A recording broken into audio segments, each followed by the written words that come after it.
Am I the a-hole for turning up at the house my partner's car was at when he told me he was going somewhere else?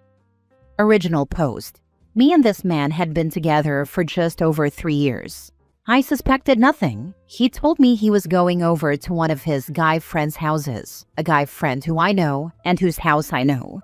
He left, and around 2 hours later my friend texted me asking, "Who does your partner know who lives on the street name?" I said, "As far as I'm aware, nobody." "Why?" She told me his car was parked in the driveway of a house on a certain street in our town. So clearly he wasn't at his friend's house. I don't know if this is psycho behavior, but I asked her for the address, and I went there. I don't know why I didn't text him first or anything like that to see if he'd lie, or maybe he and his friend had gone to another person's house. I have no idea, but as soon as my friend said that, I just got in my car and went to see if it was his car. It was. I sat down the street and then texted him, asking if he was having a good time. He texted back straight away and said he was, and that he and his friend were building his new PC together. So I knew instantly he was lying. I went over to the house and knocked on the door. A woman answered. I had no idea who she was, but I could tell by the way her face dropped that she knew exactly who I was. I kept my cool and just said, "Tell him his things will be on my front lawn when he wants to come and get it." And I left. Another hour passed and he came home while I was gathering up his things. He had the nerve to instantly start kicking off at me, telling me that me going there was psycho, and that I was crazy for pulling that stunt. I didn't say anything, just carried on gathering his things. He kept telling me to stop, and I didn't. He got in front of me and said, "Stop." And that's when I lost it. I shoved him away from me and started crying, told him to get his things and get out. I then locked myself in my office room and waited for him to leave. This happened last night. Some of his things are still here. He didn't take much. Seems he just took a bunch of his clothes and his toiletries. Haven't heard from him, and I haven't texted him either. But was I the a-hole for turning up to this house he was at? Now for the top comments before reading the update. You know you weren't. For turning up there though, I don't think I'm an a-hole in the situation as a whole, but he made me feel like me going there was absolutely psychotic behavior, and I really wondered if it was, and if anyone here would have done the same. Nope, he got caught and is blaming you. Not the a-hole, but if he also lives there, you won't be able to just kick him out. And if you destroy his property, it's a crime. Don't make things worse for yourself. I live in the UK. He lives here, but it's my house, not his. He has no rights to my property. His stuff will be in bin bags and will be safe in my garden at least. Not that he deserves that. So his property won't be destroyed. I just don't want it in my house. Change the locks, so we can't enter when you're out. Now for the update. Thought I'd give a small update. He texted me late last night asking if we could talk. I said no. He showed up at my house at 7:30 this morning to get more of his things. He was quiet and then asked again if we could just talk for a minute. I told him to say what he needed to say. He said sorry, LOL, and proceeded to tell me that he was going to tell me. Turns out he's been seeing this girl for the last 4 months. He said he wasn't happy in our relationship, but couldn't or wouldn't give me any good reason why, so my guess is that he literally just got bored of me after 3 years. This girl is a lot younger than me, so that's another reason why I think he decided he wanted her more than me, even though he gave no signs that he was unhappy. When I say I didn't suspect anything, I mean that. I told him that if he was unhappy, he should have broken up with me, then started seeing this girl instead of cheating on me. He said it was complicated. In regards to people saying and questioning in the comments why my friend would even bother texting me, asking why my partner's car was parked in the drive of some random house, I don't know what to tell you. We live in a fairly small town. She happened to be driving down the street because she was delivering something to someone's house. She was selling something on FB Marketplace, and she clocked his car. He has a uniquely colored car, and just decided to ask me who he knew who lived on that street. I don't think that's too odd of a thing to do personally, especially with us living in a smaller town. It was dumb on his part, if anything. To those questioning whether I really didn't suspect a thing, no, honestly I didn't. His friend, who he said he was going to visit, is someone he visits often and always has during our relationship. This guy friend of his best friend, it turns out knew he was fooling around with this girl, so he's another dickhead. I don't know why I instantly went over to this house. It was nothing to do with me, subconsciously suspecting he was cheating. I literally didn't have a clue. I just did what I did on pure curiosity alone, because in that moment, it was clear he'd lied to me, because he said he was going to his boy's house, and he obviously didn't. Next story. Update. Am I the a-hole for getting my friend's girlfriend arrested after she got drunk and broke things in our house? Original post. So, for some background, a few months ago, my best friend Mark, 27 male, moved his girlfriend Heather, 25 female, in with us. My wife Cindy, 27 female, and I, 26 male, were okay with this. Mark and I have been friends since elementary school. Right before Heather moved in, she got herself pretty drunk, which ended in a screaming match with her sister and throwing things at Mark. We weren't too happy with this, but Mark said he talked to her and she wouldn't get to that point again. Well, on to the story. 2 weeks ago, we were all hanging out and having some drinks. Mark and Heather were going a little crazy, but they're adults, so whatever. Well, Cindy and I decided we were going to start on dinner since Heather was pretty unintelligible, and it was like 9 p.m. Mark also started working on dinner, so I hung out in the living room while Cindy went to our room. Heather went into their room, then came back out and headed outside for like 20 minutes. I asked if she was good and got a small mumble. Heather came back in, went into the kitchen, and then back into their room again. At this point, Mark was done making their dinner and went into their room. Mark came out and sat with me in the living room, and we were talking about my brother's upcoming bachelor party. We then heard banging coming from their room. Mark went to check on Heather, but she had blocked the door. He convinced her to open it, and he went in. Heather started screaming and yelling, continuing to slam things around. After about 10 minutes of hearing Heather yelling and Mark trying to calm her down, I went in and told Heather she needed to calm down. She started yelling some really weird and extremely racist things that I won't put here. Heather is half Hispanic, half African American, by the way. She started getting louder and tearing things off the walls. I told her she needed to go outside to calm down. She refused and started picking up their bed and slamming it down. I told her if she didn't stop, we would call the cops, so she could go calm down somewhere else and wouldn't be tearing things up. She just got louder and slammed the bed even more. I told Cindy to call the cops and tell them we needed Heather gone for the night. 2 cops showed up and asked the 3 of us to step outside while they tried to talk to Heather, who just continued yelling. Then it got a little quiet, and I could see through our screen door that Heather tried punching one of the cops. 5 minutes later, 7 more cops showed up. They all ran inside, and we could hear Heather screaming and yelling still. 10 minutes later, they brought her outside in one of those cop bodysuit things they use when someone is struggling and won't stop. They put her in one of the cars and were standing talking to each other. We could hear them saying that she got combative, threw stuff which hit a cop, and tried hitting one of them. They carted her off and told us themselves that she was being arrested and asked if we wanted to press charges. Since she didn't do anything to us, we said no. The cops left and we cleaned up the mess in the living room and then hung out with Mark to make sure he was okay.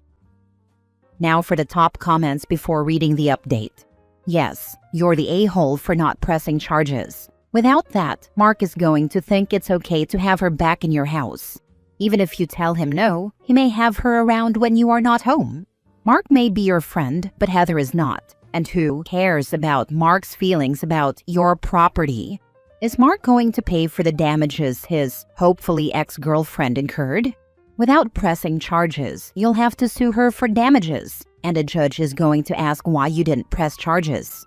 She'll certainly get jail time for trying to assault an officer and resisting arrest, but pressing charges would add to her jail time and force her to compensate you for damages. And it would teach her a hard lesson she needs to learn. And Mark needs a new girlfriend. He's the a-hole for asking if she could move in, knowing her history of violence. Before the cops left, all we had noticed was the papers all over the living room and her own stuff she had trashed in their room. So no, we didn't feel like pressing charges over some papers and her own stuff that got messed up. Did you at least have her trespassed so she can't come back? Let her in with a cop standing by so she can get her stuff, then have her be gone for good. If her boyfriend doesn't like it, he can go too. She had a no-contact order placed against her by the DA, and when she comes to get her stuff, an officer will be there at the same time. Cindy got the number of the DA so we can request that. That's good to hear. Is her boyfriend breaking up with her, or is he insane too? He's insane too. He's moving out with her. Now for the update. That blew up faster than I thought. For context, no, we didn't press charges because she only broke her own stuff and made a bit of a mess. Pressing charges was just something we didn't feel like dealing with for her breaking her own crap. I also messed up the timeline. This happened 2 weeks ago. We've had a lot going on, sorry. Heather was released the next day with a preliminary hearing set for last Thursday. We obviously spent so much time talking about what had happened. Mark said he was going to break up with Heather and spent that whole first week saying that. Then last week he said he isn't going to break up with her. I told him that's his choice, albeit a stupid one, but she is not allowed back at the house at all, and he said he understood. 2 days before the preliminary hearing, Cindy and Mark are subpoenaed to court. Sadly, I wasn't, so this part is secondhand from Cindy. Cindy told me that because it's a felony, the judge is passing the case on to district court from the magistrate.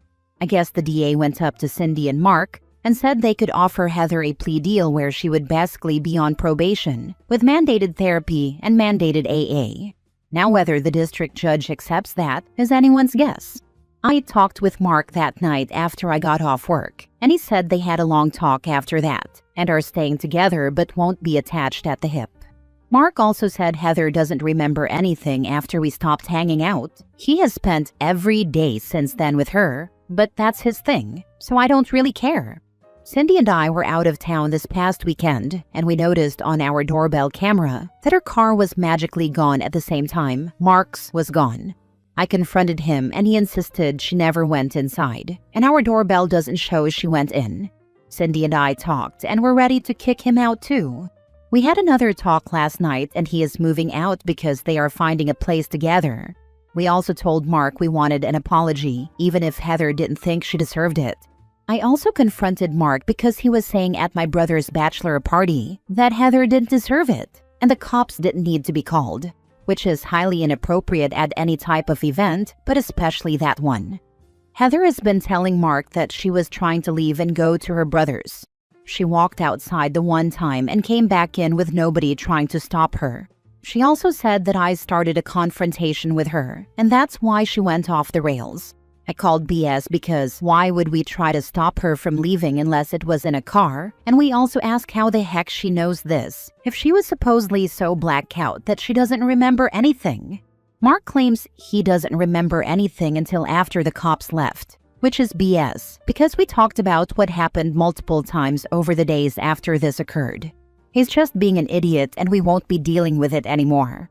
Either way, both are moving out. Heather isn't allowed back except to get her stuff, and we will have an officer there when she's there. Thank you for the update. I am sorry for all the felonious behavior.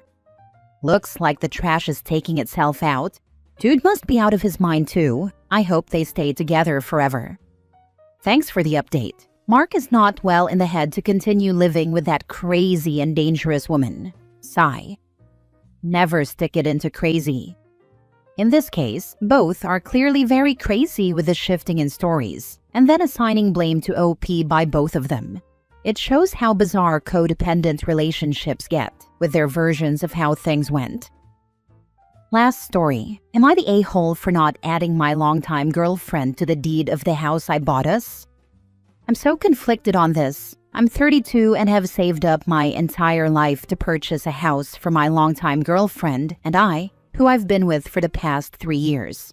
I've recently purchased a $1 million home that she did not want to put a down payment together on, so I put down the down payment by myself and took out a mortgage. The house is under my name because I felt that since we weren't married yet, it was natural that I keep it under my name for now, but have no problem adding her when we get married.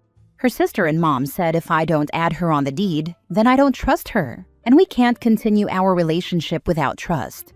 I'm torn because I do trust her. Our relationship has been rocky lately because I feel her family and I don't see eye to eye on a lot of issues, and it's causing a lot of tension.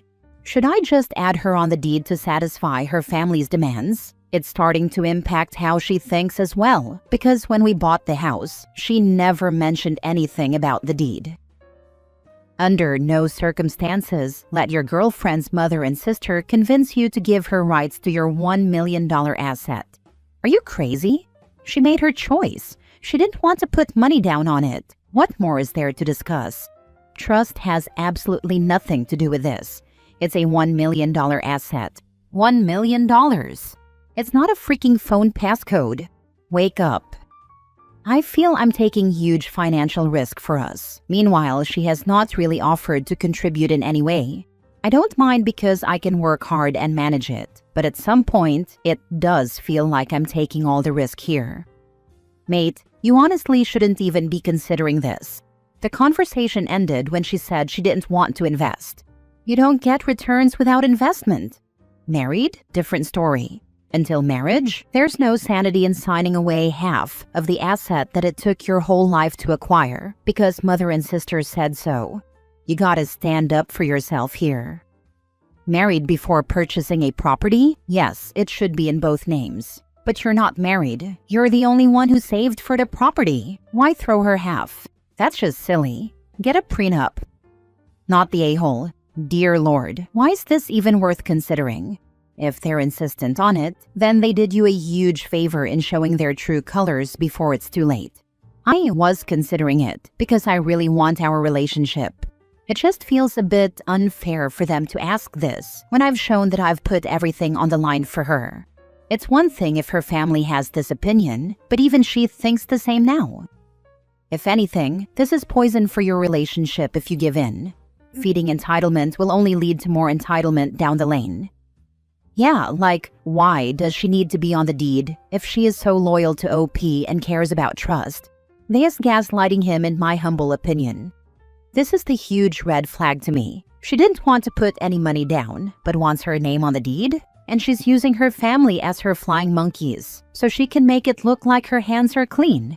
OP, I am sure it's hard to see right now, but this is honestly a gift. They showed their true faces. Believe them. Your girlfriend is not the person you think she is.